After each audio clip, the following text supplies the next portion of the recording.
بسم الله الرحمن الرحيم. نبي نجيح العرباز بن سارية رضي الله عنه قال: وعظنا رسول الله صلى الله عليه وسلم موعظة بليغة إلى آخر الحديث. رواه ابو داود والترمذي. یہ ترمذی کی 2676 نمبر حدیث ہے.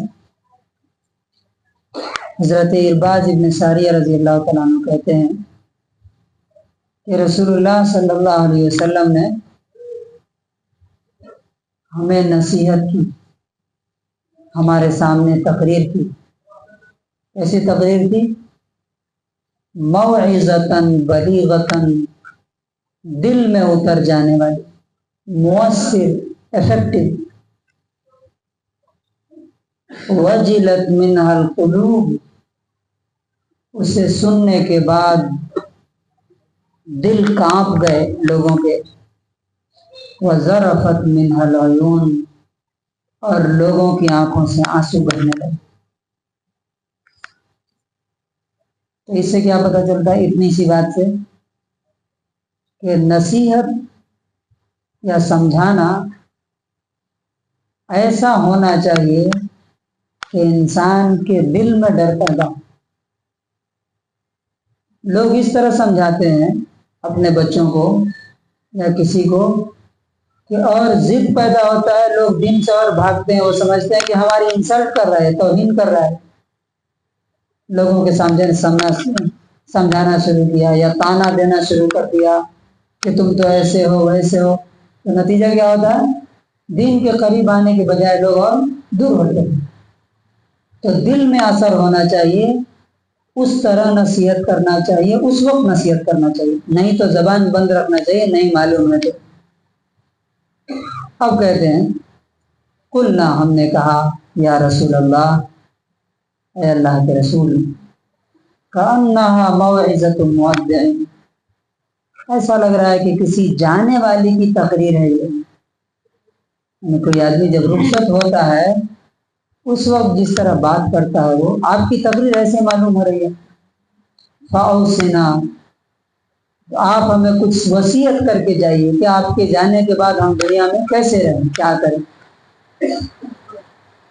تو آپ نے فرمایا اوصیکم بتقوی اللہ، سب سے پہلے میں تمہیں اللہ سے ڈرنے کی وصیت کرتا ہوں.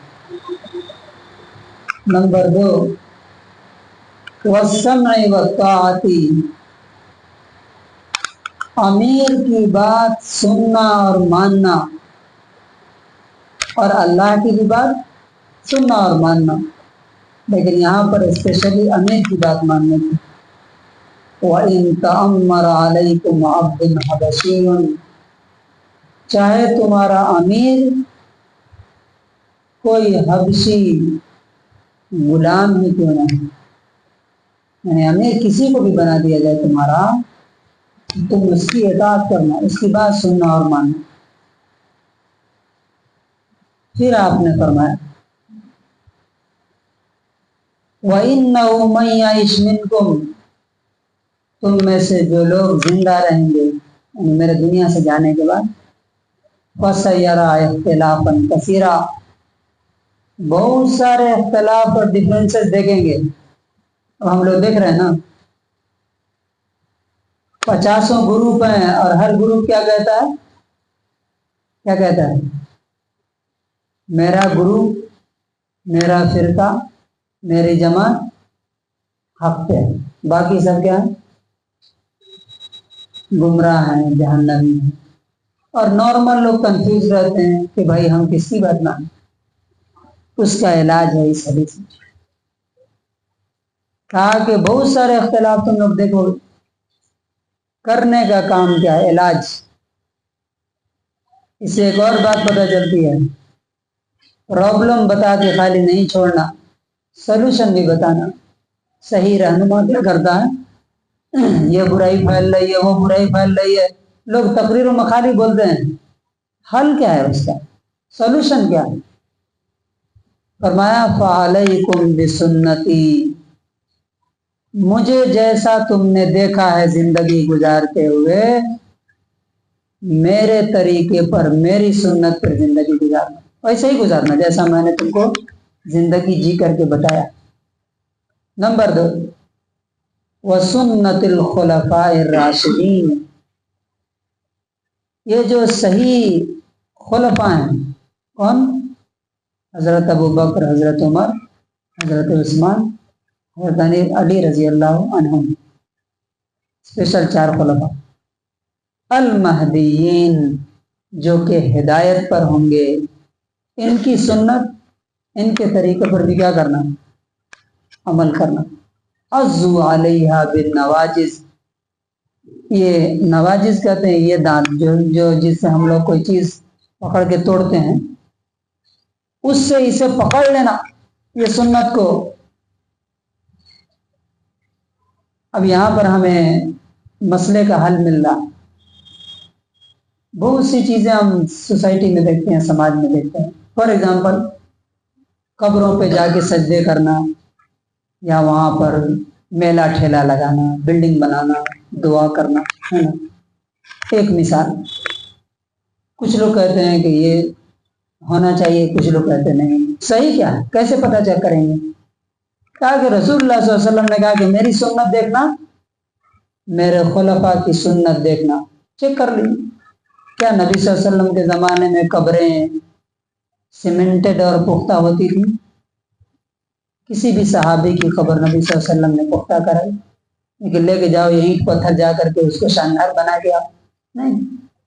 کسی کی بھی صحابی کی قبر پر، چاہے کتنے بھی بڑے صحابی ہیں، نبی صلی اللہ علیہ وسلم نے یہ کہا کہ جا کے وہاں پہ اس سال عرس منایا جائے گا، سنگل شریف منایا جائے گا، اور بنڈل شریف، پتہ نہیں کتنے کتنے شریف ہیں، کوئی منایا نبی صلی اللہ علیہ وسلم؟ کچھ لوگ کہتے ہیں کہ کھانوں پر فاتحہ پڑھ کے تب اس کو کھانا چاہیے، صدقہ کرنا چاہیے۔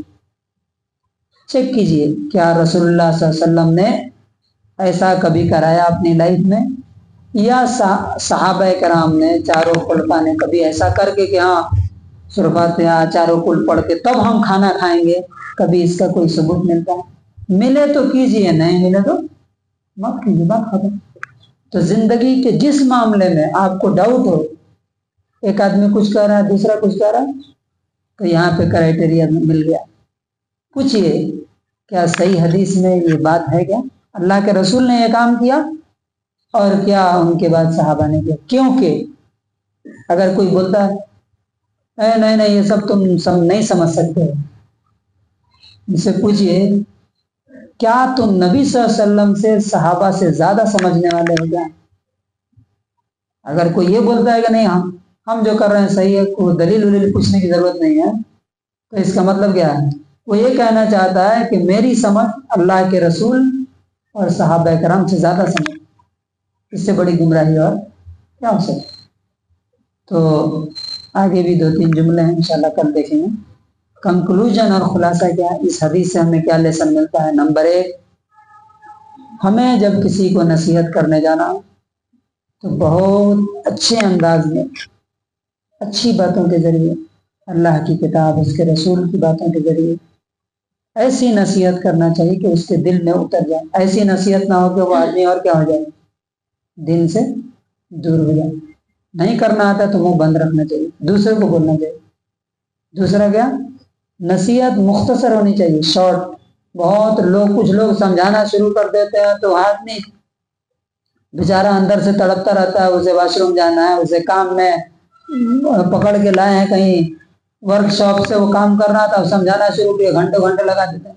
یہ غلط طریقہ ہے، شارٹ اور مختصر۔ کوئی بھی تقریر اس وقت بے اثر ہو جاتی ہے جب وہ لمبی ہوتی ہے۔ آپ دیکھتے ہیں جو چیز مارکیٹ میں زیادہ ہوتی ہے اس کا ریٹ کیا ہو جاتا ہے؟ ڈاؤن ہو جاتا ہے۔ یہ اصول ہے۔ اور آخری بات کیا ہے؟ صحیح غلط کو جانچنے کا ایک پیمانہ ہے، کرائٹیریا کیا ہے؟ نبی صلی اللہ علیہ وسلم کی سنت اور صحابہ کرام کا طریقہ۔ یہ 2 چیز پوچھئے، اگر وہاں ملتا ہے تو ایکسیپٹ کیجئے، نہیں ملتا تو اٹھا کے ڈسٹ بن میں ڈال دیجیے۔ اللہ تعالیٰ سے دعا ہے کہ اللہ تعالیٰ ہمیں اس کا عمل کرنے کی توفیق نصیب کرے۔